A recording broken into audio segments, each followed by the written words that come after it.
প্রিয় বদরগঞ্জবাসী, এই ওয়াজ আজকে শেষ হবে না, আগামীকাল এই ওয়াজ পুরো বাংলাদেশে একটা ঐতিহাসিক মাহফিল হয়ে থেকে যাবে। বিড়ালের মতো 500 বছর বেঁচে থাকার কোনো দাম নাই।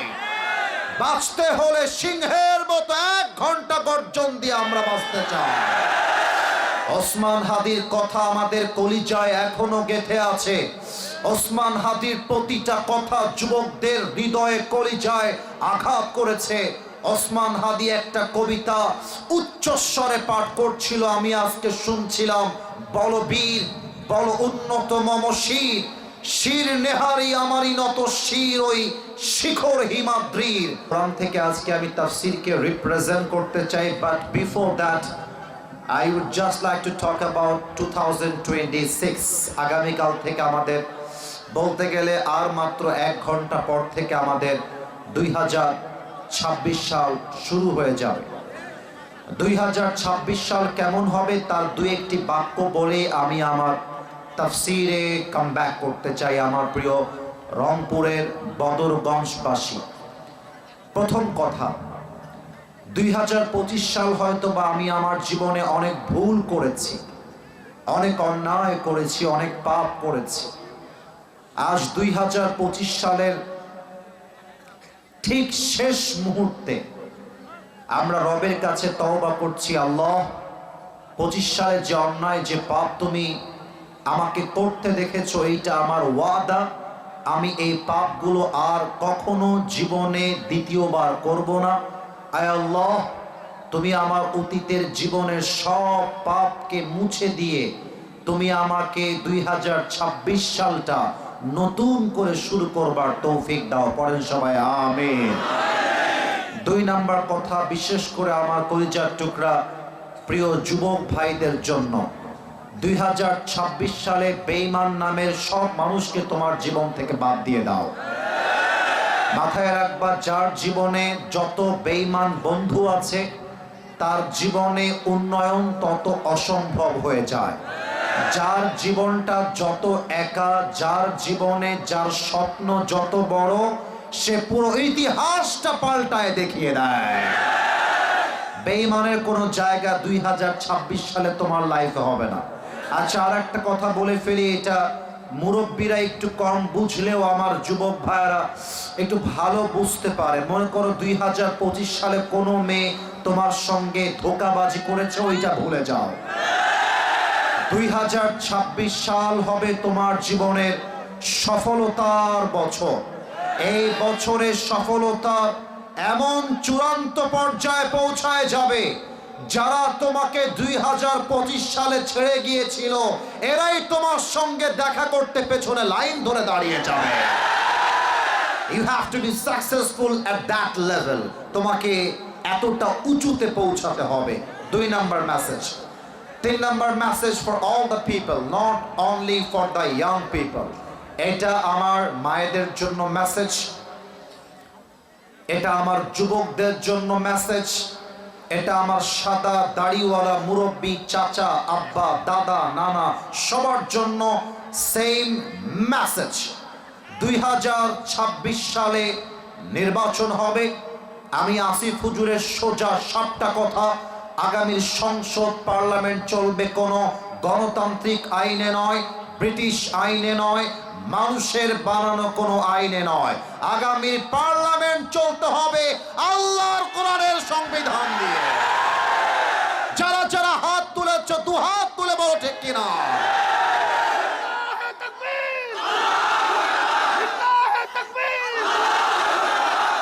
মাশাআল্লাহ, আল্লাহ যেন এই স্লোগানকে কবুল করে। পড়ে সবাই আমিন। আমি যে কথাগুলো আজকের মাহফিলে নিয়ত করেছি বলবো, এটা অনেকের গায়ে জ্বলতে পারে, অনেকের গায়ে আঘাত লাগতে পারে, কিন্তু আমি আসিফ হুজুরকে বাধা দেওয়ার মতো সাহস কোনো বাপের বেটার তৈরি হয়নি এই মাহফিলে। এটা আমি আমার কোনো অহংকার বোধ থেকে বলছি না, এটা আমি মুসলমান হিসেবে আমার পরিচয়। আমি যখন কথা বলবো বিড়ালের মতো ম্যান ম্যান করে নয়, সিংহের মতো গর্জন দিয়ে কথা বলতে চাই। ওসমান হাদি আমাদেরকে শিখিয়ে দিয়ে গিয়েছে, বিড়ালের মতো 500 বছর বেঁচে থাকার কোনো দাম নাই। বাঁচতে হলে সিংহের মতো 1 ঘন্টা গর্জন দিয়ে আমরা বাঁচতে চাই। ওসমান হাদির কথা আমাদের কলিজায় এখনো গেঁথে আছে। ওসমান হাদির প্রতিটা কথা যুবকদের হৃদয়ে কলিজায় আঘাত করেছে। ওসমান হাদি একটা কবিতা উচ্চস্বরে পাঠ করছিল, আমি আজকে শুনছিলাম। বল বীর বল উন্নত মম শির, শির নেহারি আমারই নত শির ওই শিখর হিমাদ্রির। বল বীর বল মহাবিশ্বের মহাকাশ ফাড়ি, চন্দ্র সূর্য গ্রহ তারা ছাড়ি, ভুলক দুলক গোলক ভেদিয়া খোদার আসন আরশ ছেদিয়া উঠিয়াছি চির বিস্ময় আমি বিশ্ববিধাত্রীর। বল বীর আমি চির উন্নত মম শির। ঠিক কিনা বলে? বাতিলরা যদি মিথ্যা কথা বলতে গিয়ে ওর মাথা নত না হয়, আমি কোরআন থেকে কথা বলবো, আমার এই মাথা বাতিলের সামনে নত হবে কেন? এজন্য যা বলবো একটা কথা কোরআন এবং হাদিসের বাহিরে বলবো না। আমি ওয়াদা করলাম, আল্লাহর নামে কসম করলাম, আজ যে কথাগুলো বলবো যদি এখানের লোক শুনতে পারে, কালকে এটা ফেসবুকে যাবে, ইউটিউবে যাবে, কোটি কোটি মানুষ আজকের এই মাহফিলটা দেখবে পুরো দেশে। আমি আসিফ হুজুরের ওয়াদা, যদি এই কথাগুলো আপনারা মানতে পারেন, রাষ্ট্র মানতে পারে, দেশের মানুষ মানতে পারে, আগামীর বাংলাদেশ হবে ইসলামের বাংলাদেশ। আগামীর বাংলাদেশ হবে টুপি দাড়িওয়ালা আলেমদের বাংলাদেশ। এবং আমি আসিফ হুজুরের বিশ্বাস কি তা বলে দেই। বলে দেওয়ার পরে আমি আমার নির্দিষ্ট আয়াত থেকে তাফসীরকে স্টার্ট করব। আমার বিশ্বাস আগামীতে কালেমার পতাকা জাস্ট বাংলাদেশের সংসদে নয়, আগামীতে কালেমার পতাকা পৌঁছায় যাবে। আজকে আমাদের স্কুল অব দ্য হোলি কোরআনের উদ্যোগে বিশাল এই তাফসিরুল কোরআন মাহফিল, আপনারা জানলে অবাক হবেন। আজকের মাহফিলের উদ্যোক্তা আমার নিজের ছাত্র ভাই। কোথায়? আমার ছাত্র ভাই মানে আমার ক্লাসমেট। ভাইজানের নাম যেন কি? মেহেদি হাসান ভাই। উনি আমার ছাত্র ভাই। আমরা জামিল মাদ্রাসায় একসঙ্গে একই ক্লাসে স্টাডি করতাম। আমার মেহেদি ভাই, আরো একজন ছিল যে ওই যে ভিডিও কলে, এই যে আপনার নাম কি? মারুফ ভাই। বসে পড়েন, বসে পড়েন। এবং এখানে আমার ভাইজান বসে আছে, ওনারা এই মাহফিলটা আয়োজন করেছে। আমি অধম দোয়া করে দেই। আমি আপনাদের সামনে সূরাতুন নাহলের 89 নাম্বার আয়াত তেলাওয়াত করেছি। আপনাদেরকে সূরার নাম বলতে হবে না, জাস্ট আয়াতের সংখ্যাটা বললেই আমি আসিফ হুজুর খুশি হয়ে যাব। আয়াতের নাম্বার হলো 89 নাম্বার আয়াত। বলেন সবাই, কত? 90। মাশাআল্লাহ, তোমরা খুবই অ্যাক্টিভ, অসাধারণ কাজ তোমরা করেছো। সবার থেকে এই অ্যাক্টিভনেস দেখতে চাই। আমি প্রশ্ন করব, অ্যাট দ্য সেম টাইম সিংহের মতো গর্জন দিয়ে জবাব দিয়ে প্রমাণ করবেন রংপুরের বিভাগ কোনো কাপুরুষের বিভাগ নয়, এটা বীরপুরুষের বিভাগ। বলেন সবাই, আয়াত নাম্বার কত? 90। 89। এই আয়াতটা যেই পারাতে আছে, পারাটার নাম্বার হলো 14 নাম্বার পারা। বলেন সবাই, কত নাম্বার পারা? আসুন আমরা আয়াতটা তেলাওয়াত করি। আউযু বিল্লাহি মিনাশ শাইতানির রাজীম। ওয়ানাজ্জালনা আলাইকাল কিতাবা তিবয়ানান লিকুল্লি শাইইন ওয়া হুদান ওয়া রাহমাহ ওয়া রাহমাতান ওয়া বুশরা লিল মুসলিমিন।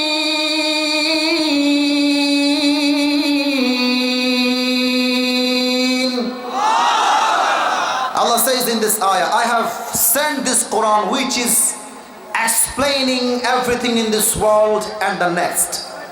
আল্লাহ বলছেন, এমন একটা কিতাব আমি আল্লাহ তাআলা নাজিল করেছি, তোমাদের মানব জীবনে যা যা প্রয়োজন এমন কিছু নাই যা আমি আল্লাহ এই কোরআনে নাজিল করে দেই নাই। তাও তো সুবহানাল্লাহ কইতে পারলেন না আপনারা। আচ্ছা, আমার দিকে তাকান তো একবার। এই কোরআনে যে সব কিছু আছে, এই বিশ্বাস কি মুসলমান হিসেবে আপনার হৃদয়ে আছে? এটা তো ইমানই প্রশ্ন, পুরো দেশ দেখবে আপনাদের এই কথার আওয়াজ। কোরআনে যে সব আছে, এই বিশ্বাস কি আপনার হৃদয়ে আছে? আমি প্রথমে বলে দিতে চাই, আমাদের জীবনের সবচেয়ে বড় ভুল আমরা কি করেছি এটা আমি জানাতে চাই আপনাদেরকে। প্রিয় বদরগঞ্জবাসী, অন্যায় করা এক অন্যায়, অন্যায়কে অন্যায় না মনে করা আর এক অন্যায়। আমি পর্নোগ্রাফি দেখি, পর্নোগ্রাফিতে আসক্ত, এটা এক অন্যায়। এটা আমি যদি আমার বন্ধুকে গল্প করে জানাই, এটা আর এক অন্যায়। আমি রংপুরে পার্কে গিয়ে কোনো মেয়ের সঙ্গে প্রেম করছি, এটা এক অন্যায়।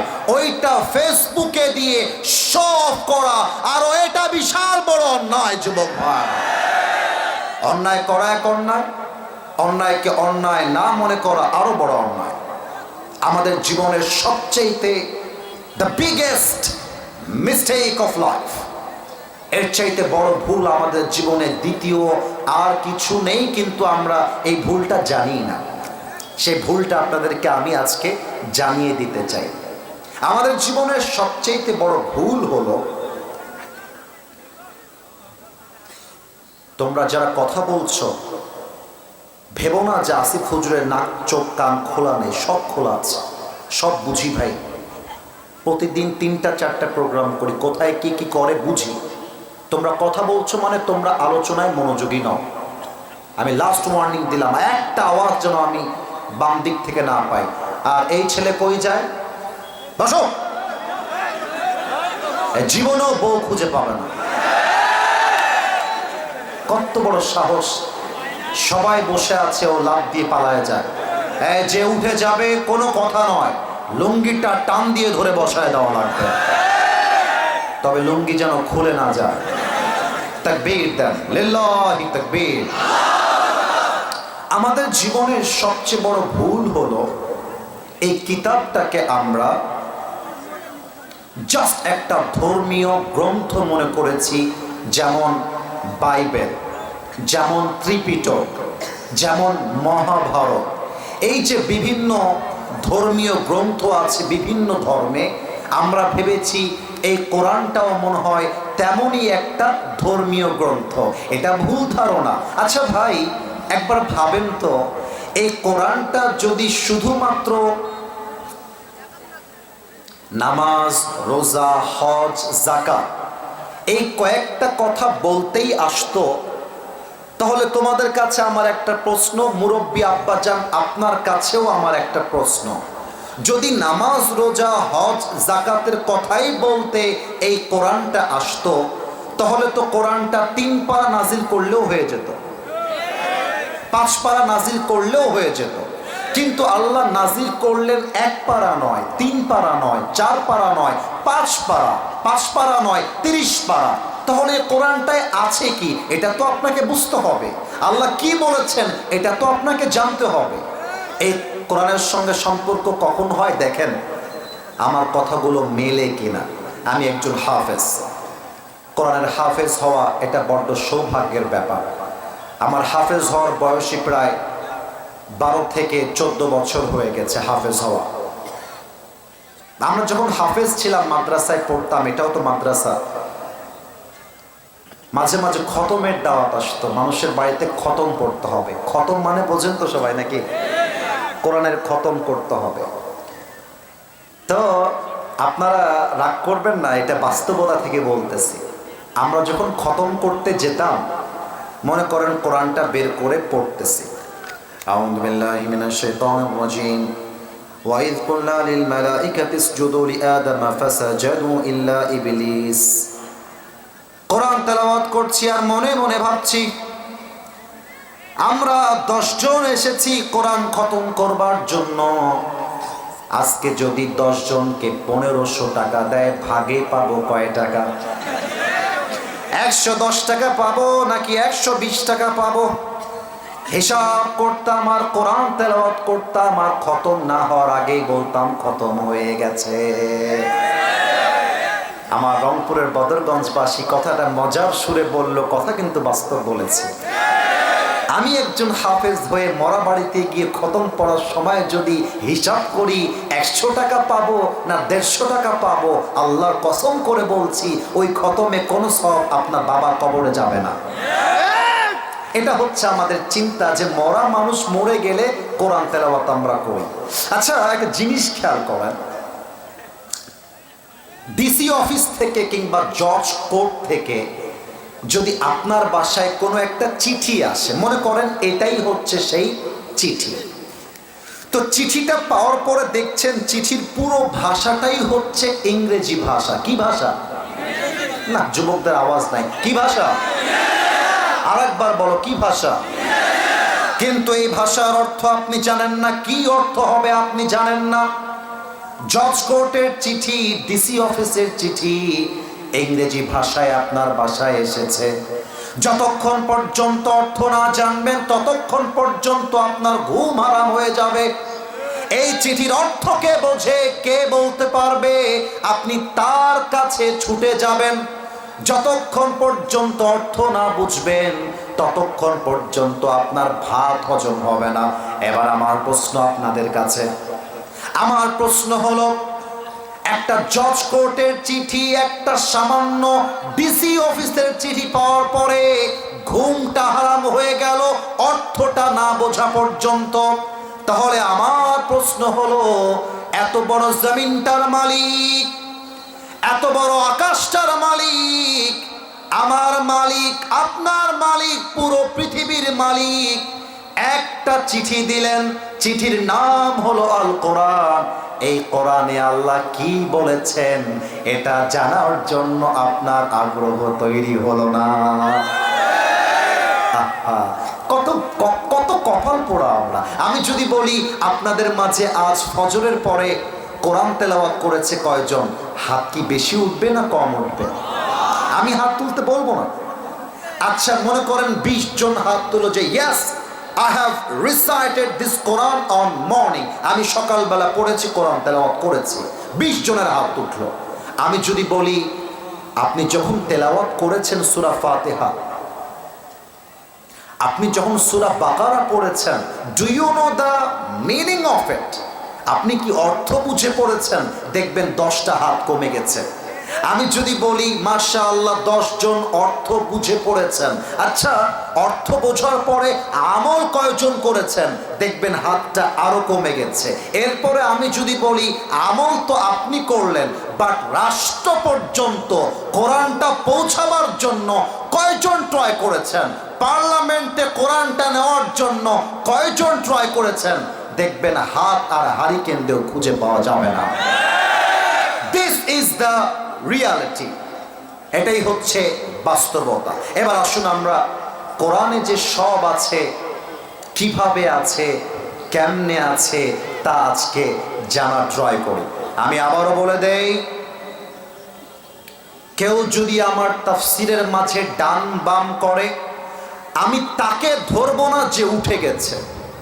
যার পাশ থেকে উঠে যাবে আমি তাকে ধরবো যে বেটা তুই থাকতে সে উঠলো কেমন করে। আপনাদের কলিজা আমি, আপনারা আমার কলিজা। 2025 সালের শেষ ওয়াজ আজকে। এই ওয়াজ আজকে শেষ হবে না, আগামীকাল এই ওয়াজ পুরো বাংলাদেশে একটা ঐতিহাসিক মাহফিল হয়ে থেকে যাবে। আচ্ছা, কোরআন তোমার মাঝে যদি সবই থাকে, তাহলে আমার তোমার কাছে প্রথম প্রশ্ন, ফার্স্ট কোয়েশ্চেন টু ইউ, আচ্ছা কোরআন আমাকে তুমি বলো তো, তোমাকে নাজিল কে করেছে? তোমার মাঝে কি এর কোনো তথ্য আছে? কোরআন তার জবাব দিচ্ছে। কোরআন বলছে তানজিলাম মিম্মান খালাকাল আরদা ওয়াস সামাওয়াতিল উলা। This Quran has been sent down by him who has created the heavens and earth. এই কোরআনটা নাজিল করেছেন সেই রব যিনি পুরো পৃথিবীকে সৃষ্টি করেছেন, আকাশের মালিক, জমিনের মালিক। বলেন তো আমাদের সেই রব একজন, তিনি কে?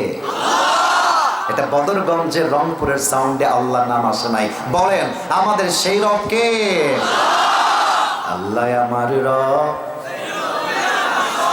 গান না, আল্লাহ আমার রব, দমে দমে তনু মনে তারি অনুভব। তোমার দুনিয়াতে আমি যেদিকে তাকাই, অথই নেয়ামতে ডুবে আছি সবাই। পাখ পাখালির কণ্ঠে শুনি তাসবিহ কল রব, তাসবিহ কল রব, আল্লাহ আমার রব, দমে দমে তনু মনে তারি অনুভব। রবকে, তার মানে তোমাকে আল্লাহ রাব্বুল আলামিন নাজিল করেছে, তা আমি বুঝলাম। I got the answer.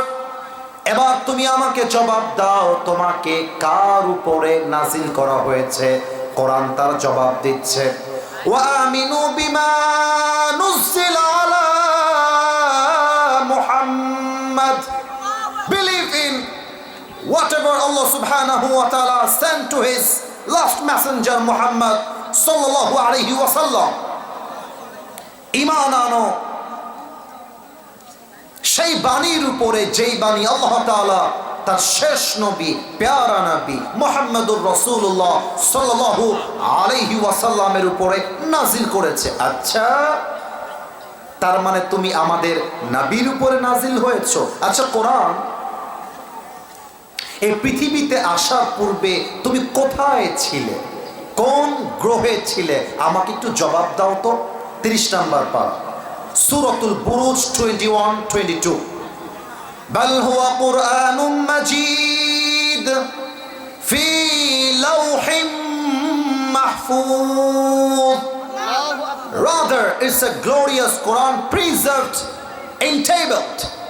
এটা এমন একটা কিতাব, পৃথিবীতে আসার পূর্বে আল্লাহ তাআলা এই কিতাবটাকে, আপনার আমার কোরআনটাকে আরশে আজিমে লৌহে মাহফুজের পলকে সংরক্ষিত করে রেখেছিলেন। সুবহানাল্লাহ পড়বেন না আপনারা মিয়া?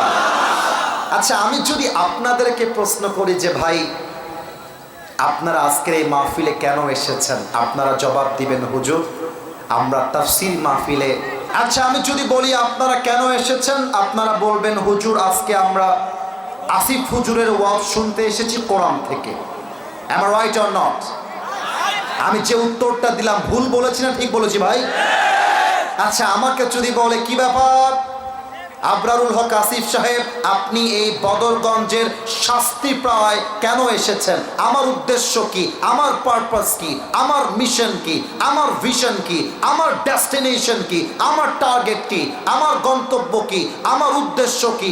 আমি বলবো আমি জাস্ট আল কোরআন থেকে ওয়াজ করতে আসি নাই, আমি আল কোরআনের ওয়াজ করে এই কোরআনটাকে পার্লামেন্টে নেওয়ার জন্য এসেছি। এবার কোরআনকে যদি বলি no, I don't need any তাকবীর, লেট মি এক্সপ্লেইন ফার্স্ট, আমাকে ওয়াজটা করতে দেন আগে। কোরআনকে যদি বলেন কোরআন তুমি এই দুনিয়ায় কেন এসেছো, কি তোমার উদ্দেশ্য? কোরআন তার জবাব দিয়ে বলছে সূরাত ইব্রাহিম, কিতাবুন আনজালনাহু ইলাইকা লিতুখরিজান নাসা মিনাল যুলুমাতি ইলান নূর। I have sent this Quran on a last messenger Muhammad sallallahu alayhi wa sallam to lead the mankind out of darkness into the light. আমি এই কোরআনটা দিয়েছি একটাই উদ্দেশ্য, আমি উদ্দেশ্য বলার পরে সুবহানাল্লাহর আওয়াজ যেন আসতে না আসে, আগে থেকেই প্রস্তুত হয়ে যান। আল্লাহ বলছেন এই কোরআনটা দিয়েছি জাহান্নামী মানুষগুলোকে জান্নাতি মানুষ বানাবার জন্য। আচ্ছা, এবার যে প্রশ্ন করব, ওই যে বলেছিলাম গায়ে লাগবে কথাগুলো, এখন সেই প্রশ্ন কোরআনকে করব। আমাদের কান্ট্রি তথা আমাদের দেশের নাম কি? না, বাংলাদেশি হিসেবে আপনি তো হতে পারলেন না। I am asking you the same question again. আমি আবারও প্রশ্ন করছি, বুকের পাটা দিয়ে বলবেন আমাদের দেশের নাম কি?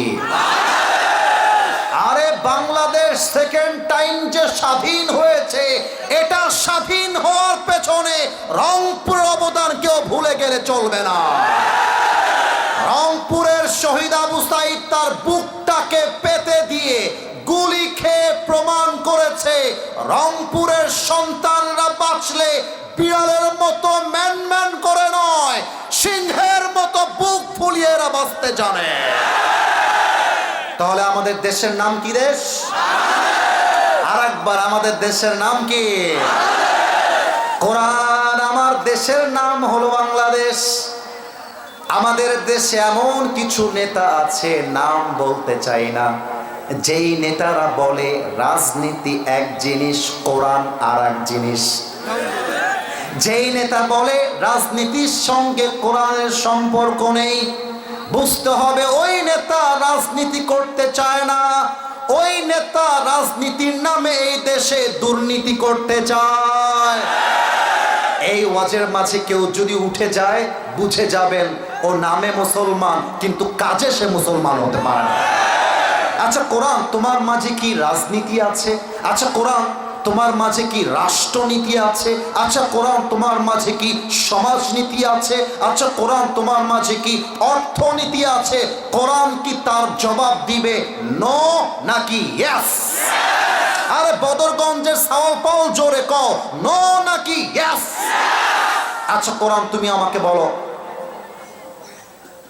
আমি যদি রাজনীতি করতে চাই আমার রাজনীতির রূপরেখা কেমন হবে? আমি একটা কথাও যদি আল্লাহর কোরআন ছাড়া বলি, যেখানে দাঁড়িয়ে আছেন ওখান থেকে আমাকে অবজেকশন দিবেন, যেখানে বসে আছেন দাঁড়িয়ে অবজেকশন দিবেন, কিন্তু আমার কথা দলিল দেওয়ার পরেও যদি আপনার গায়ে জ্বালা পড়া শুরু হয়ে যায়, আপনি মুসলমান ঘরের সন্তান হতে পারেন না। কোরআনের প্রথম দলিল আমি দেওয়ার, I'm trying my best. If I make any mistake, you can stand, you can object on Abrarul Haq Asif. যেমনটা আমরা বলি, মাননীয় স্পিকার, আপনার কথার সাথে আমি দ্বিমত পোষণ করছি কিংবা আমার নিজের একটা মতামত রয়েছে, কিন্তু আমার কথা যদি আল কোরআন থেকে হয়, যে মতবাদ দিবে তার ঈমান থাকবে না। যুবক ভাইরা, ঠিক কিনা বলো? ওয়াইদা হাকামতুম বাইনান নাসি আন তাহকুমু বিল্লাহ। এর আগের আয়াত আল্লাহ কি বলছে খেয়াল করবেন। আল্লাহ বলছেন ইন্নাল্লাহা ইয়া'মুরুকুম আন তুআদ্দুল আমানাতি ইলা আহলিহা। Give people back what they deserve in their lives. Whenever you judge between people, you have to judge with justice. ইসলামের রাজনীতির মূল রূপরেখা হলো যে যেটা পাওয়ার যোগ্য তাকে তা ফিরিয়ে দাও, এবং যখন তোমরা বিচার করবা স্বজন প্রীতি নয়, ইনসাফ ভিত্তিক বিচার করবা। এটা বোঝাবার জন্য আমি লাইভ এক্সাম্পল দিব। এই যে কানটুপিওয়ালা ভাই মোবাইল ধরে আছো, তুমি দাঁড়াও তো ভাই আমার, না ধমক দিব না, দাঁড়াও, তুমি দাঁড়াও ভাই, হ্যাঁ আপনি, মাশাআল্লাহ, কানটুপিওয়ালা ভাই যান, ইউ আর রাইট, আপনাকে বলেছি। আপনার নাম কি? মোনায়েম হোসেন। এই রংপুরের বদরগঞ্জবাসী, উত্তর দেন, আমার মোনাম ভাইকে দেখা যায়? তোমরা উত্তর না দিলে আমি ওয়াজ করি কারে রে ভাই? দেখা যায়? মোনায়েম ভাই, মনে করেন মোনাম ভাইয়ের আমার ওয়াজটা পছন্দ হয় নাই, তো যখন গাড়িতে করে বাড়ি যাব, গাড়ির সামনে দাঁড়ায় গেছে, বলছে কি আসিফ হুজুর, কে খুব নাকি পার্লামেন্ট চলবে কোরআন দিয়ে, মগের মূল্য পাইছেন মিয়া? ও আমাকে হুমকি, আছে না কিছু পাতি নেতা হুমকি ধামকি দেয়। আরে বেটা, পাতি নেতার হুমকি ভয় পাওয়ার টাইম আমাদের কাছে নয়। তো মনে করেন আমার ভাই হচ্ছে পাতি নেতা, কথার কথা, আপনি কিন্তু পাতি নেতা নন ভাই, মজা করছি, আয়াতটাকে বাস্তবিকভাবে এক্সাম্পল দিয়ে বোঝাবো। তো আমি বললাম, এ তোর বাড়ি কোথায় রে? বলছে আমি এই এলাকার নেতা হুজুর। আমি খেপে গেছি, আরে সাহস তো কম না, তুই কোরআন বিরোধী কথা বলিস? এই ড্রাইভার সাহেব, গাড়ির পেছনে আমার রামদাটা আছে। আর নাই রে বা, নাই নাই নাই, এক্সাম্পল, রামদাটা বের করে। তা আমার ড্রাইভার সাহেব রামদা বের করেছে, বিশাল লম্বা রামদা। আমি একটা রামদা দিয়ে কোপ মারছি, মোনায়েমের ডান পা এক কোপে কেটে গেছে। এবার আপনাদের পালা, বাম পা না ডান পা? ডান পা। আচ্ছা, এবার উত্তর দেন, বাম পা না ডান পা? ডান পাটা এক কোপে কেটে গেছে। এবার আমাকে আমার ভাইজান সবাই মিলে ধরেছে, আসিফ হুজুরকে ধরে এখনই জেলখানায় দিতে হবে। মোনায়েম ভাই বসে যান। আমাকে জেলখানায় দেওয়া হলো। 1 সপ্তাহ পর আমাকে রংপুরের জেলা আদালতে বিচার করবার জন্য উঠানো হলো, যে আসিফ হুজুরের বিচার হবে। তো বাংলাদেশের যে গণতান্ত্রিক নিয়ম আছে বা ব্রিটিশ আইন আছে, সেই আইনে আমার বিচার হলো যে আবরারুল হক আসিফ রংপুরের বদরগঞ্জের শাস্ত্রীপাড়ায় গিয়ে একজন যুবক, তার নাম মোনায়েম হোসেন, এক কোপে তার ডান পা কেটে দিয়েছে। আপনার বিচার স্বরূপ আপনাকে বিচার করা হলো 5 বছরের জেল, 2 লাখ টাকা জরিমানা। এবার তোমাদের উত্তর দেওয়ার পালা, আপনাদের উত্তর দেওয়ার পালা। 5 বছরের জেল, বদরগঞ্জবাসী, আর কয় লাখ টাকা? উত্তরটা রংপুরের সাউন্ডে হয় না, আবার কয় লাখ? এবার এই বিচারটা ইনসাফ ভিত্তিক হলো কিনা এটা বোঝার জন্য একটা দাড়ি পাল্লা আমার সামনে নিয়ে আসেন।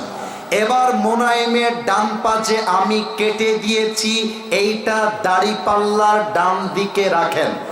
আর আমি যে 5 বছরের জেল পেলাম, 2 লাখ টাকা জরিমানা হলো, এটাকে দাড়ি পাল্লার বাম দিকে রাখেন। এবার সবাইকে এক বাক্যে উত্তর দেওয়া লাগবে। এক পাশে কাটা ডান পা, আর এক পাশে 5 বছরের জেল, 2 লাখ টাকা জরিমানা। দাড়ি পাল্লা যদি আপনি কিয়ামত পর্যন্ত টানেন, তাও কি দুইটা সমান সমান হবে? উত্তরটা ডানে কম পেলাম, সমান সমান হবে। আচ্ছা, আমি 10 বছরের জেল দিলাম, জরিমানা করলাম 5 লাখ টাকা, আবারও টান দেন, সমান সমান হবে? সমান সমান করতে চাইলে আল্লাহর এই জমিনে আল্লাহর কোরআন দিয়ে সংবিধান কায়েম করতে হবে।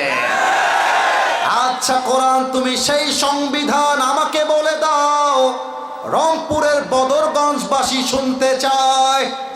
কোরআন বলছে, ওয়াকাতাবনা আলাইহিম ফিহা আন্নান নাফসা বিন-নাফস ওয়াল আইনা বিল-আইনি ওয়াল আনফা বিল-আনফ ওয়াল উযুনা বিল-উযুনি ওয়াস-সিন্না বিস-সিন্নি ওয়াল জুরুহা কিসাস। কেউ তোমার চোখ তুলে ফেললে তুমি তার চোখ তুলে ফেলো। চোখের বদলে চোখ, নাকের বদলে নাক, কানের বদলে কান, চোখের বদলে চোখ, হাতের বদলে হাত, পায়ের বদলে পা, জানের বদলে জান নিবা। এটার নামই আল্লাহর কোরআনের সংবিধান। এবার আপনি কোরআন দিয়ে বিচার করেন। এবার আপনি কোনো জরিমানা করবেন না, জেল দিবেন না। ওর ডান পা আমি কেটেছি, আমার ডান পা আপনি কেটে দেন। এবার দাড়ি পাল্লা নিয়ে আসেন।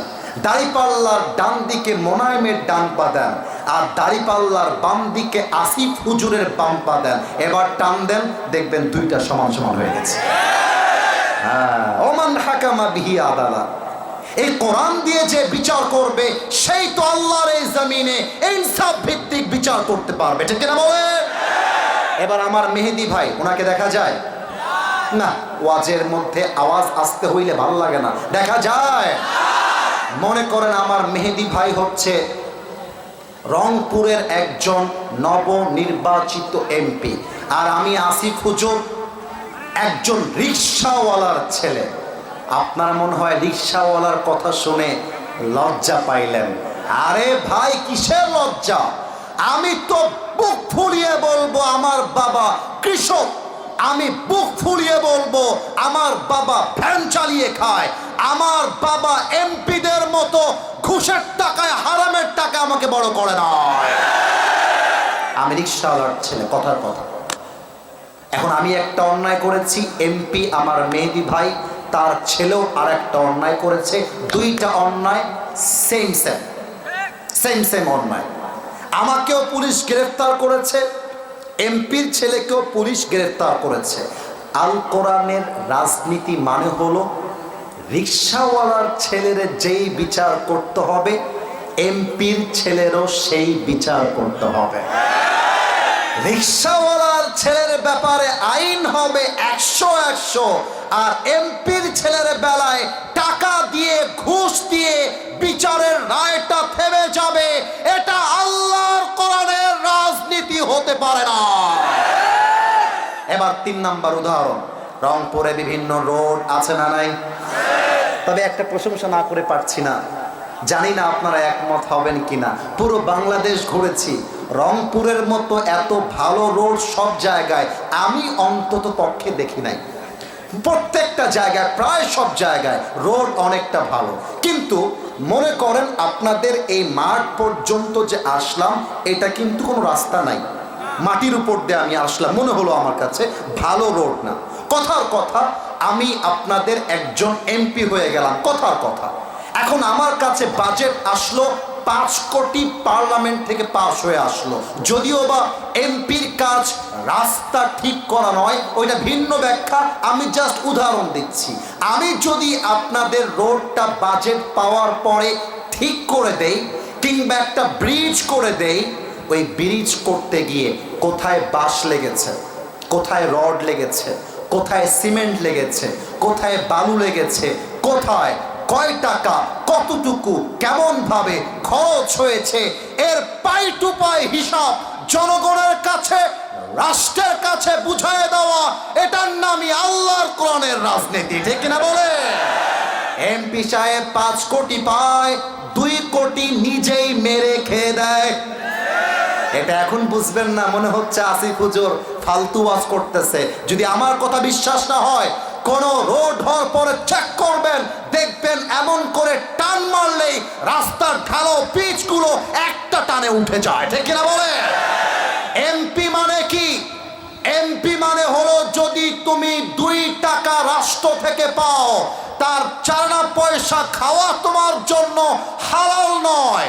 মানুষের শুকরের গোস্ত খাওয়া যেমন হারাম, রাষ্ট্রের টাকা মেরে খাওয়া তেমনই হারাম, যুবক ভাড়া, ঠিক কিনা বলো?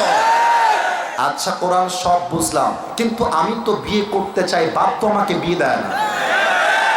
এই সমস্যা আছে না ভাই?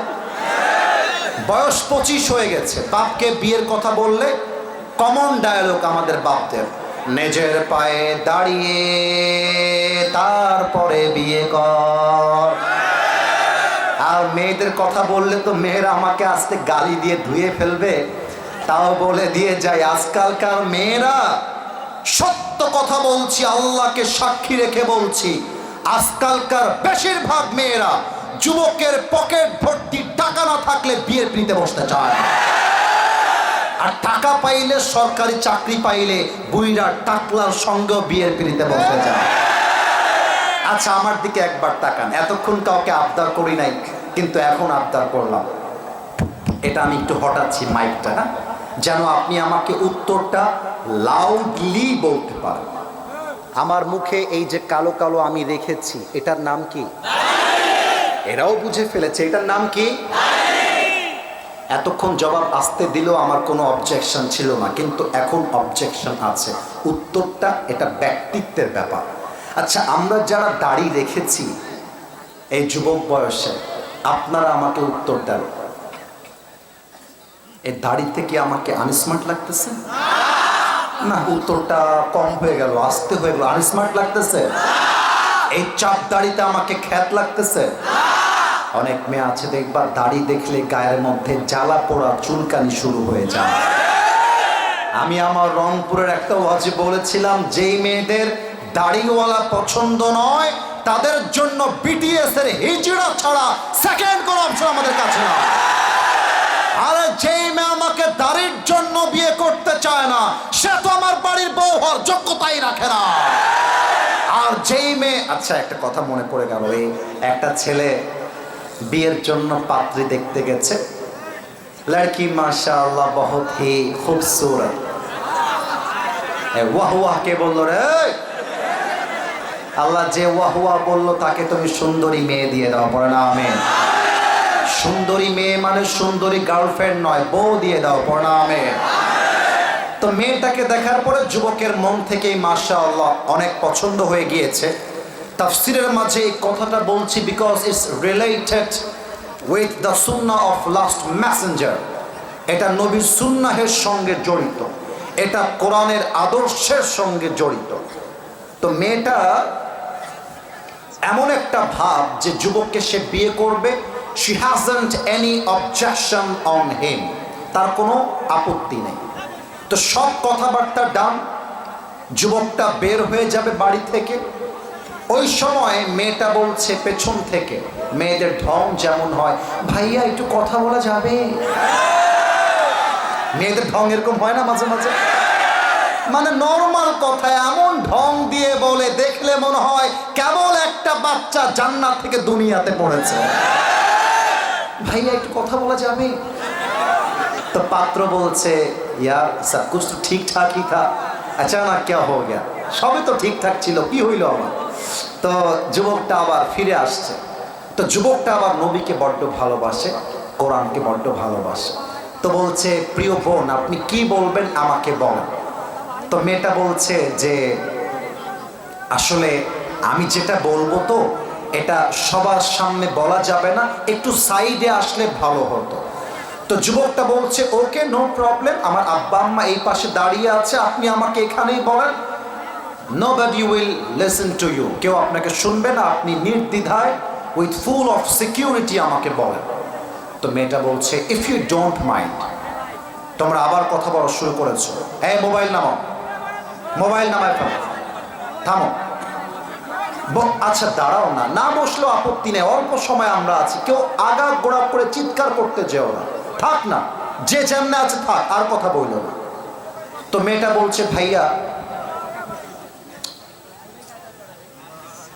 এ তো চরম বেহায়া দেখতেছি রে বাবা, এতবার বলছি থাক বসতে হবে, তুমি যা শুনতে পাচ্ছ তাই শোনো, আমাকে দেখাও জরুরি না, আমার কথা বোঝা জরুরি, ঠিক কিনা বলে? আর একবার যদি শুনি ভাই বসেন এদিকে হটেন, খবর আছে কিন্তু বলে দিলাম, দেখা জরুরি না, আমি বলছি আবারও শোনাটা জরুরি, বোঝাটা জরুরি। তো যুবকটাকে বলছে মেয়েটা আমি আপনাকে বিয়ে করতে চাই, তবে আমার একটা দাবি আছে। যুবকটা বলছে কি দাবি বলেন?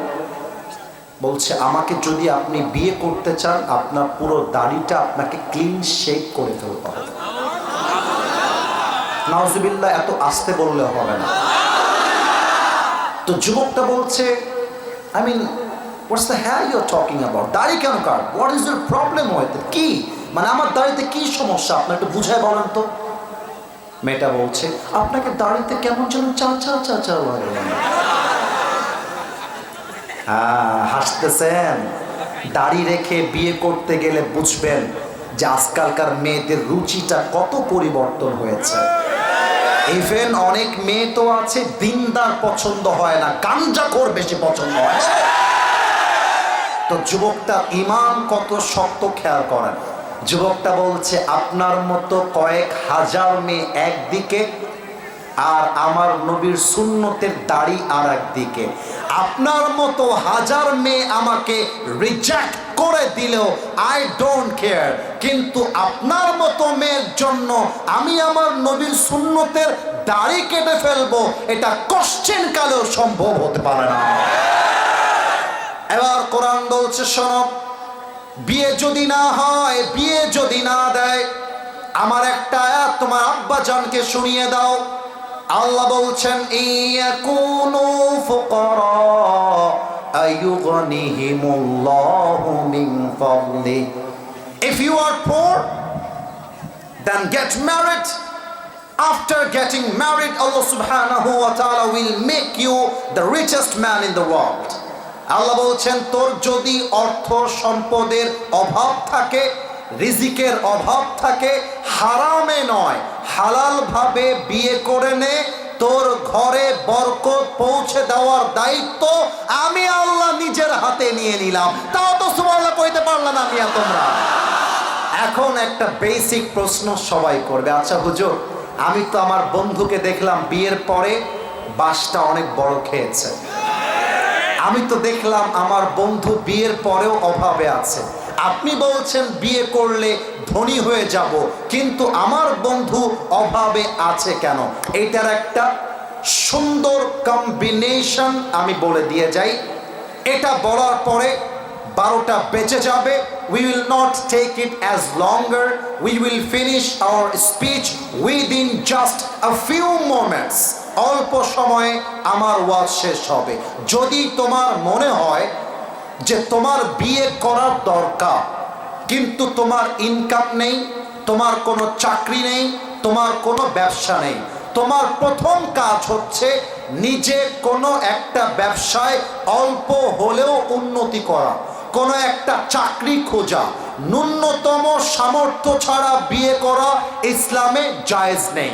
যতক্ষণ পর্যন্ত তোমার হালকা সামর্থ্য না হচ্ছে, এই যে তোমার পর্নোগ্রাফির নেশা, এই যে মেয়েদের সঙ্গে তোমার অবাধ চলাফেরা, তোমার যদি তোমার যৌবন কন্ট্রোল করতে কষ্ট হয়, আমার নিজেরও লজ্জা লাগছে বলতে, বাট আমি লজ্জাকে কাটিয়ে বলছি, তোমার যদি যৌবনের চাহিদা মিটাতে গিয়ে তুমি হিমশিম খাও তথা পর্নোগ্রাফিতে জড়িয়ে যাও, মাস্টারবেশন তথা হস্তমৈথুনে জড়িয়ে যাও, হারাম রিলেশনশিপ তথা কোনো মেয়ের সঙ্গে বিয়ের আগে বিয়ের বহির্ভূত সম্পর্কে জড়িয়ে যাও, তোমার জন্য উচিত হবে প্রত্যেক দিন রোজা রাখা।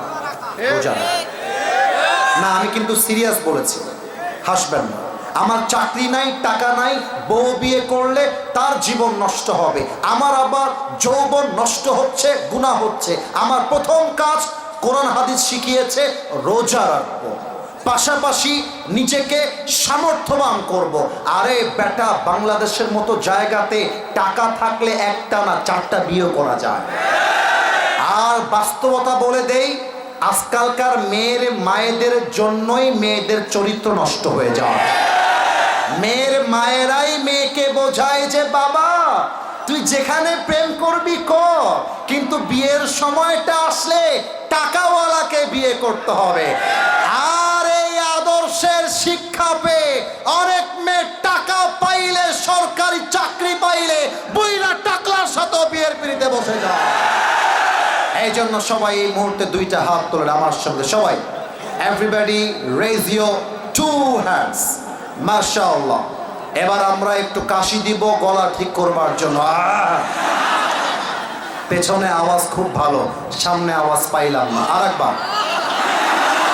আচ্ছা, আমার সঙ্গে দেন, গলা ক্লিয়ার? মাশাআল্লাহ। এবার আমি যা বলতে বলবো হাতটা উঁচু, হাতটা উঁচু থাকবে। বলেন সবাই আওয়াজ দিয়ে আল্লাহ। আওয়াজটা কমে গেল কেন? বলেন আল্লাহ। তোমার শাহী দরবারে দিল থেকে তওবা করছি, ও আল্লাহ। একটু মন থেকে ডাকা যায় না? মানে দিল থেকে কলিজা দিয়ে আল্লাহকে ডাকবে, যেন আল্লাহ বলতে বাধ্য হয়েছে বান্দা আমি আরশ আজিম থেকে তোর ডাকটা শুনছি। বলেন আল্লাহ।